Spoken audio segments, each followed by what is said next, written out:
and welcome to All About Community. My name is Robert L. Harris, and I am your host.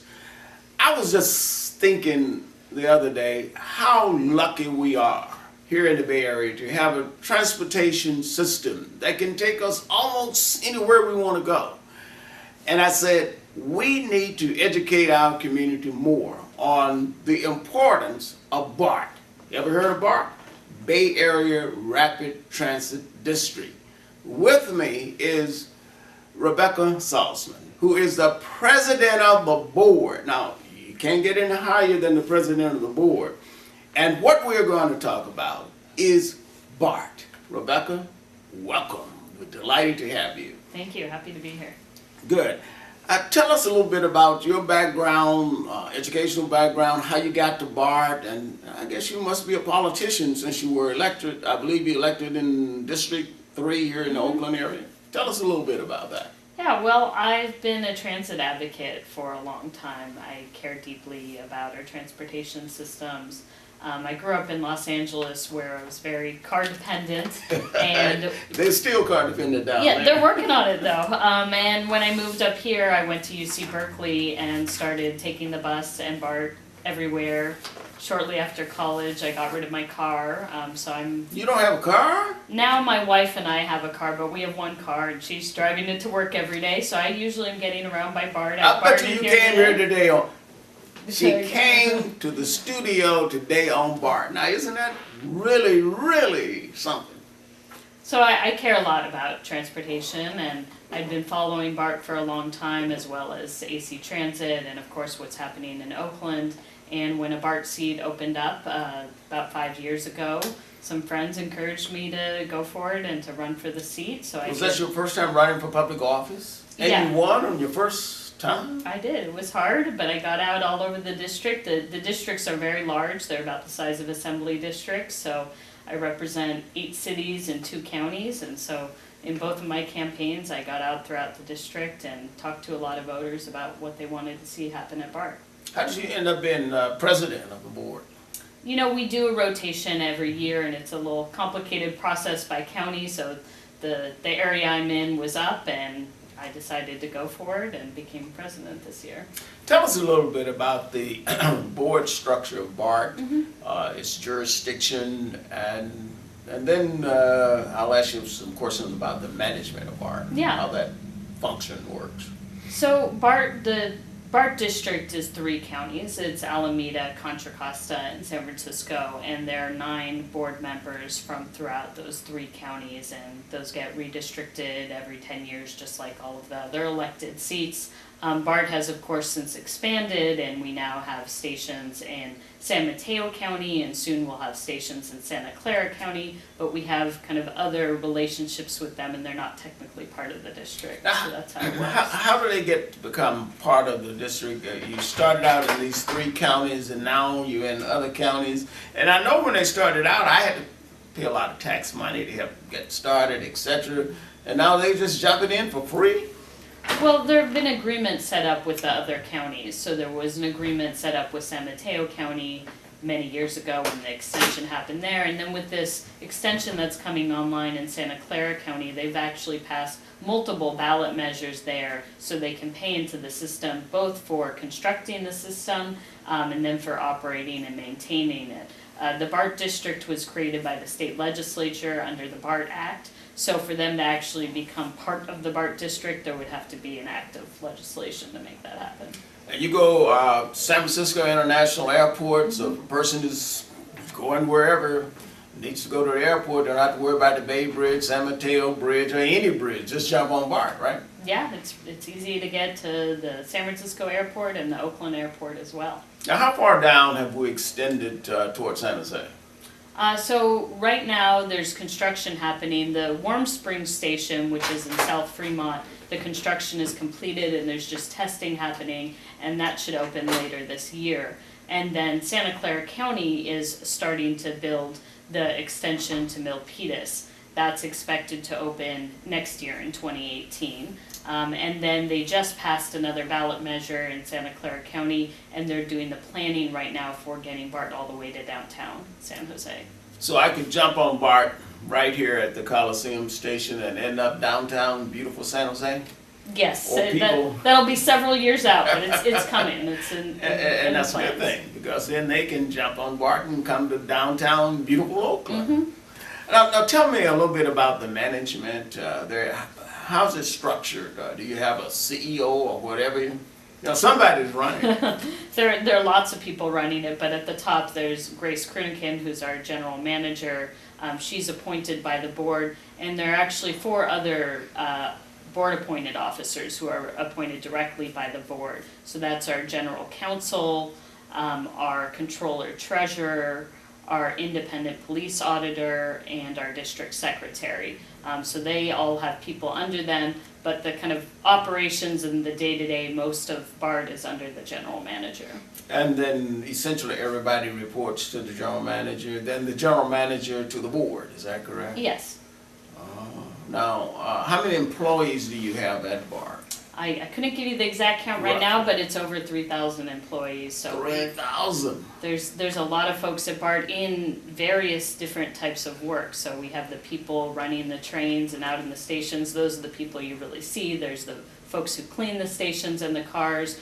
There are the people doing the train control who you don't see them. And then there's the mechanics behind the scenes making sure that the trains can go out every day. And of course there's all of the people who are doing the planning for BART. I'm going to ask you a confidential question that I'm certain nobody in the audience who are watching TV really interested in. Is BART really a great place to work for? You know, I'm not an employee there, but I think it is a good place to work. It's a great place for the Bay Area. We provide such a great service to the Bay Area. And like I said, there are all these different types of jobs at BART. And something we've been working on more recently is trying to help employees move up the ladder. So they come in at one position, we're trying to get them training so that they're able to move up and stay with the agency. And there are many employees who've stayed with the agency for decades, and we want to encourage that. We're talking with Rebecca Saltzman, president of the board of directors of BART. I know we have to go to break, but I can't wait to come back so that we can talk some more. Don't touch that dial. Stay with us. We'll be right back.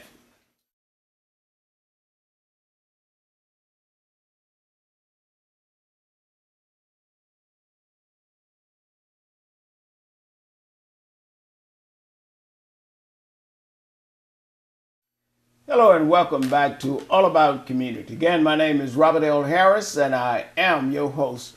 When we went to break, we were talking with Rebecca about BART being a great place to work. I said great, she said good. But I know some people that work at BART and they think it's a great place to work. So that's why I use the word great, and I'm staying with it because BART, in my view and in my friend's view, is a great place to work. Rebecca, let's talk for a moment about why is BART important to our community right here in the Bay Area. I know I've been just about everywhere you can think of, from Asia to Europe, and I've had an opportunity to experience their transit systems. And I can tell you, I still love BART. Well, it's of course a really important way to get people around the Bay Area.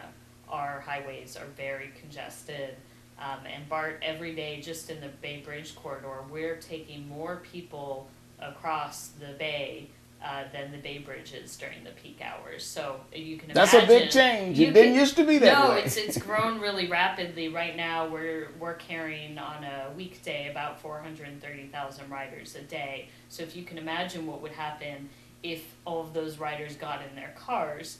The gridlock is already there, so I can't imagine what it would be like. And then there's, of course, people who don't have access to a car every day, so it helps them get around. And more people who are wanting to live near transit, so they either don't have a car or they have to use their car less frequently. It's really helpful for the environment to reduce the emissions in the Bay Area. So BART is just critical for the Bay Area. And I saw that in 1989 October when the big earthquake came and the bridge partially collapsed and no other way to get to San Francisco other than BART.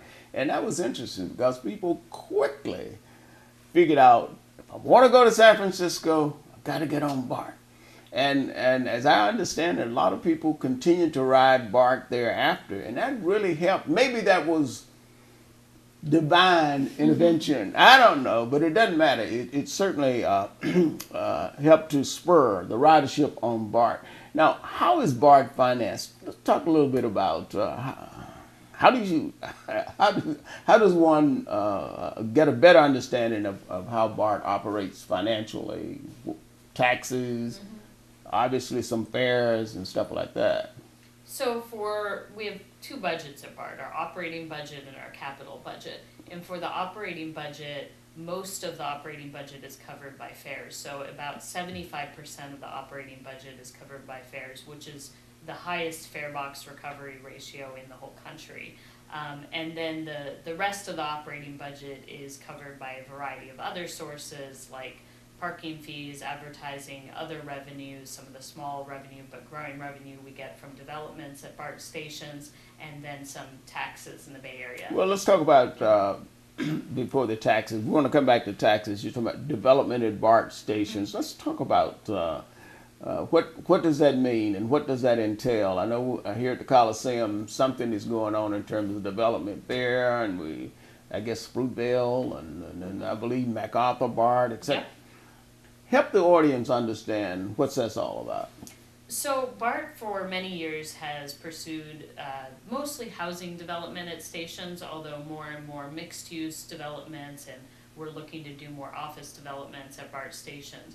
BART has a lot of land because we have very large parking lots, and so the idea is I want to get to that too. to use those parking lots in a better way, not to necessarily get rid of all the parking, but like at MacArthur BART, the developer there paid to construct a parking structure, and so then that massive parking lot could be used for a mixed-use development. Here at Coliseum BART, just last year, the BART board approved 100% affordable development, and something BART worked on last year was updating our transit-oriented development policy, and I'm really happy to say something I led on was requiring affordable housing at BART stations. So we require at every single development at least 20% affordable housing, and our goal for system-wide is to get to 35% affordable housing. So that means everywhere we'll have some amount of affordable, but then there'll be a mix where we have some of these 100% affordable developments.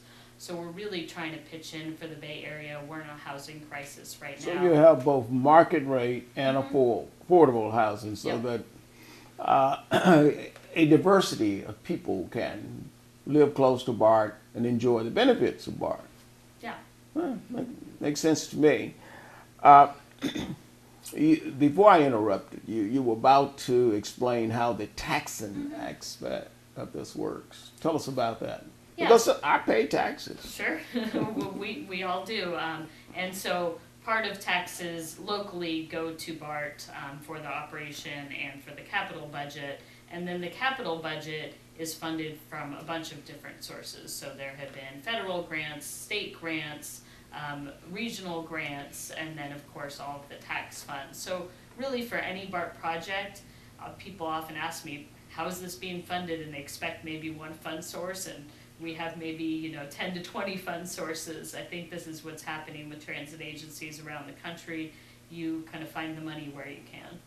Yeah, and in a minute, hopefully we can talk just a little bit about the federal funding aspect of BART. We do have to go to break. It is exciting to learn about what's going on at BART. BART is a critical agency to our community.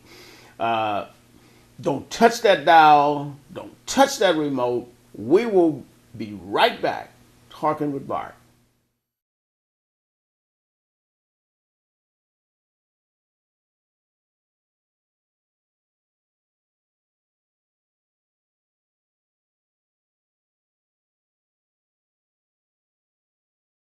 Focus a little bit more into the BART expansion. I know we mentioned that earlier, but find out whether or not there are any other areas where it may be expanding, and also about the relationship that it has with other agencies, such as transportation agencies, such as AC Transit, Muni, etc.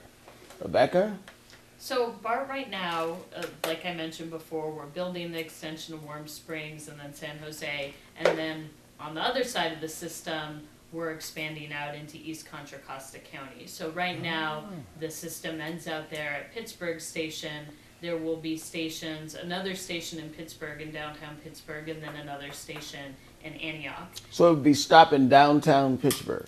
Yeah, so that'll be really nice, where the city is already developing. Right. And it's going to use a slightly different technology than Bart, so the trains will look a little bit different, and what you'll have to do is transfer at the Pittsburgh station, but it'll be really similar to all the transfers you have to do now on Bart. So it wouldn't be a non-stop. You would transfer, what's the name of the state, to Pittsburgh, and then catch another train to downtown. Okay, Yeah. that's cool. yeah, it's kind of It's like better than Highway 4. Exactly. It's just like a MacArthur Bart right now. If you're on a Richmond-bound train and want to transfer to Pittsburgh, you just get off and go on the other side. So it'll be a similar thing. It'll be seamless. The trains will be timed to make it easy transfers, and we think it'll work out quite well. So they're building that right now, and we're hoping to open that next year.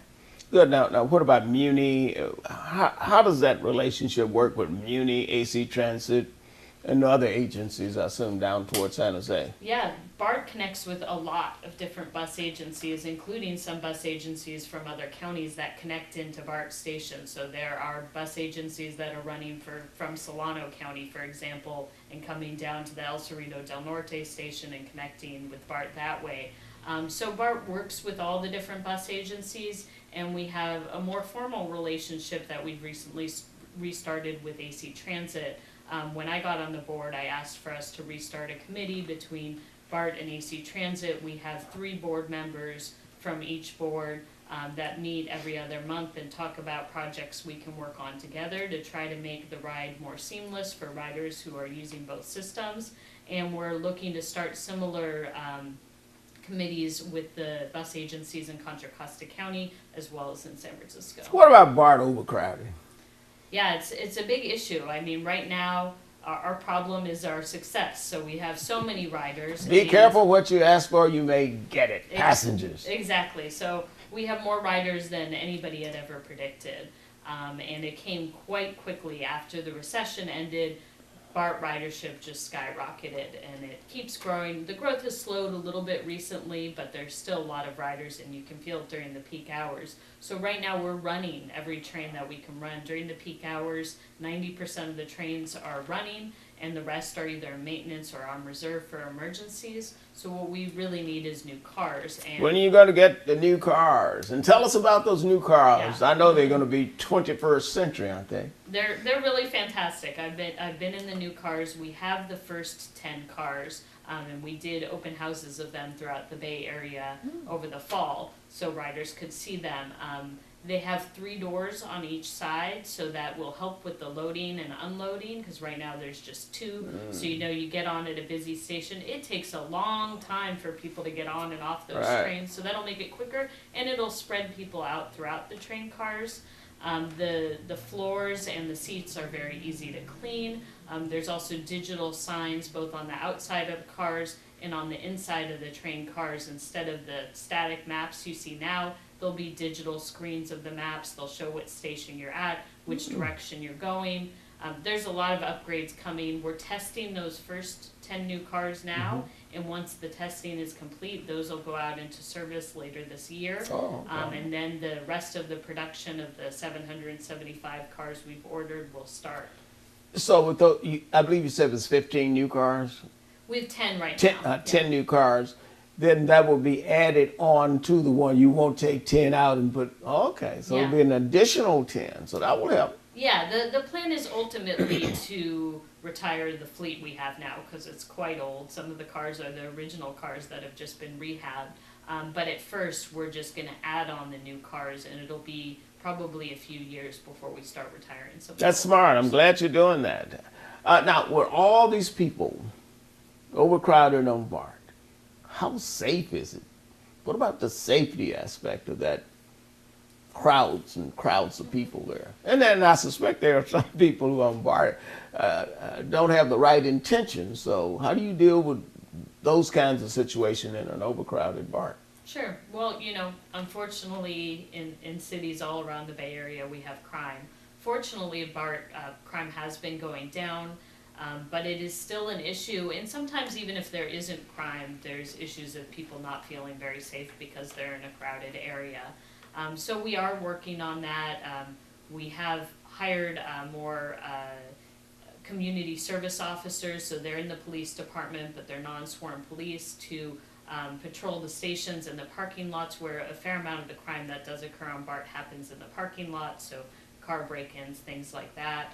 So we have hired some more officers. It's always a challenge to keep up with because Bart is in such a huge area and there's so many stations, so it's something we're constantly working on. And what we will probably do is do a rerun of an interview we had with the former chief, Bart, and that chief police officer, Bart, and that's Chief Rainey, so that you can get a better understanding of the fantastic things that the police department there at Bart is doing in order to make Bart safe for you. We do have to go to a break. Hate to do it, but we have to. Don't touch that dial. We will be right back with Rebecca Saltzman, president of the board of Bart.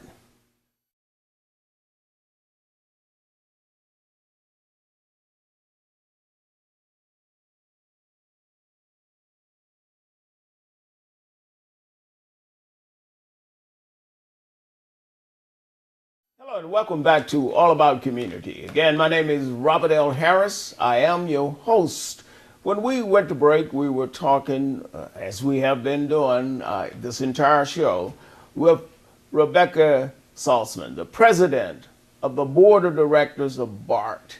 Bart is such an exciting transportation system that I'm certain you share my feelings that what would the Bay Area be without Bart? Rebecca, parking, along with crowds and stuff, means that people got to get to Bart. And so let's talk a little bit about the parking issues. Mm-hmm. Well, we know that our parking lots, almost all of them, fill up quite early. So there's a high demand for parking at Bart. On the flip side, building more parking at Bart is quite expensive. To build structured parking, it costs between $30,000 to $50,000 a space. So that doesn't really pencil out, just building a parking structure. There aren't really funds to do that. So what we've been focusing on, Bart, is incentivizing getting people there in other ways. So things like carpool, transit, biking, and walking. And something that we just rolled out last week is a new pilot program at the Dublin Pleasanton station, where we've partnered with a private company, Scoop, which is an app where it matches people who want to do carpools, and then it matches you and you get a guaranteed parking spot at the Dublin Pleasanton station.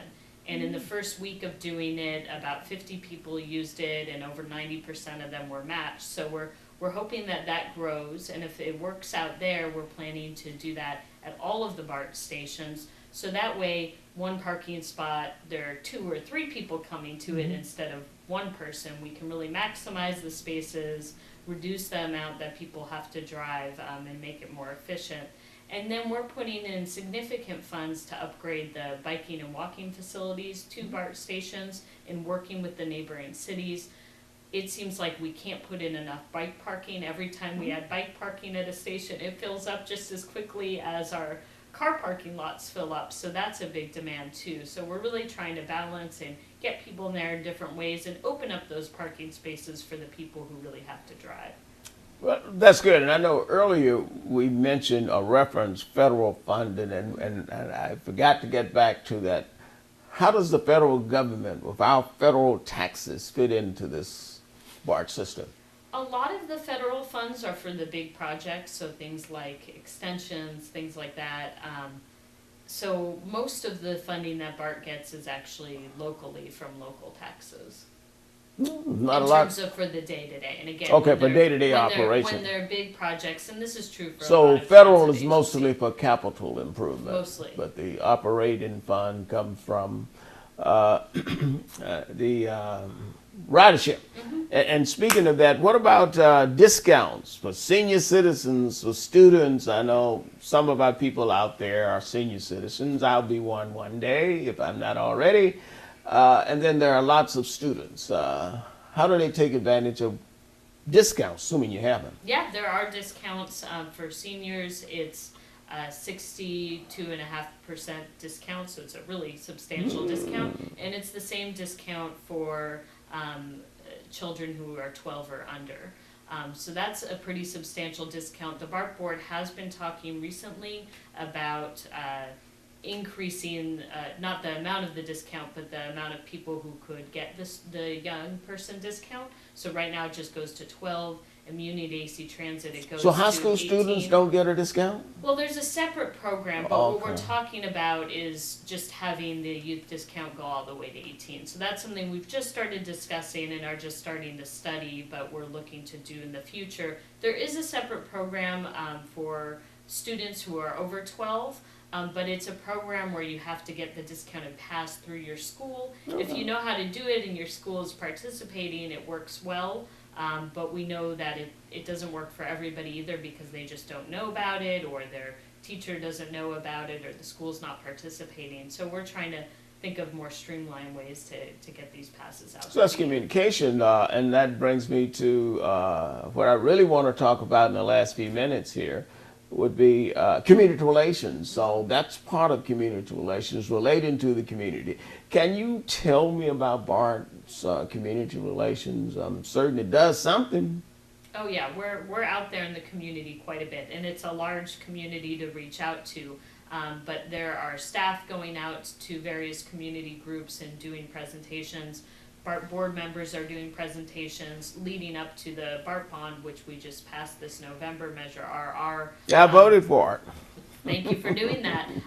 There were over 200 presentations just in the community, not urging people to vote for it, but explaining what was in the bond, and a year before asking people what they think should be in the bond. So there was a lot of outreach over that. And then of course we're at various community events, big festivals that happen, local. And you have a community events. Relations department? Yes. Oh. Yeah, and so they're. Well, then maybe you can later have someone from your community relations come on the program, and we can spend considerable time talking about some of the great stuff that you undoubtedly do in the community. Now, I know that we're running out of time. Anything that I failed to cover that you really need to get in before we sign off in a minute or so? I think I just want to tell the Bay Area that our priority at BART right now is reinvesting in the system. We realize that the system is crowded, that we're having more delays because of equipment problems, and because of Measure RR passing, and because of the large amount of money we've been putting in from our operating budget to our capital budget. We are going to be able to invest over the next several years, and BART is going to improve quite a bit in the near future. And you've heard it from the president of the board of directors of BART, Rebecca Saltzman.